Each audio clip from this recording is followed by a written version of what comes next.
வணக்கம் ஃப்ரெண்ட்ஸ். இப்போ நம்ம வெள்ளை பூசணிக்காய் வச்சு அல்வா பண்ணலாம். இது கல்யாண பூசணி அல்வான்னு சொல்லுவாங்க. வெள்ளை பூசணிக்காயில் பண்ணுறத காசி அல்வான்னு சொல்லுவாங்க.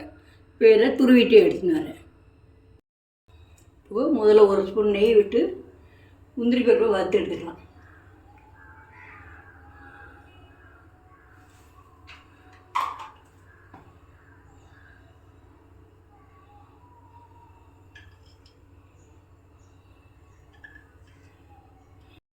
இப்போ வறுத்து எடுத்தாச்சு. இதில் இந்த பூசணிக்காய் துருவில் போட்டு நம்ம வதக்கலாம்.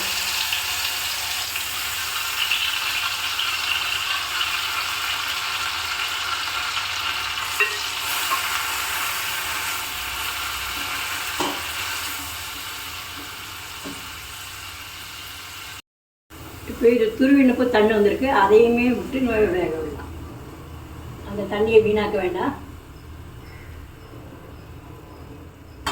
நல்லா தண்ணி வற்றட்டும்.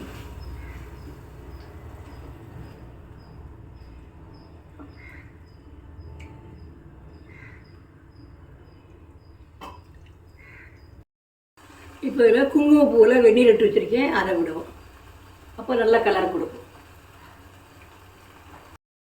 இப்போ நல்லா தண்ணியெல்லாம் வற்றிட்டு இப்போ இதில் 3/4 கப் துருவின இதுவும் 1/4 கப் தண்ணி சேர்த்து 1 கப் இருந்தது.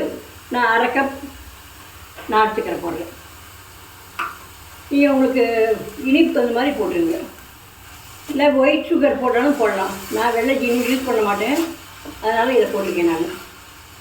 நல்லா இப்போ கொஞ்சம் கொட்டோட நெகிழ்ந்து கொடுக்கும். நல்லா கெட்டியாக வச்சு வச்சு கிளறுவோம். இப்போ ஒரு 5-6 ஏலக்காயை தட்டி போடலாம்.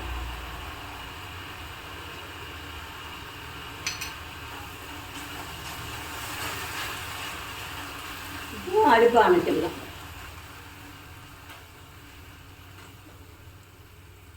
இப்போது சுவையான காசி அல்வா ரெடி.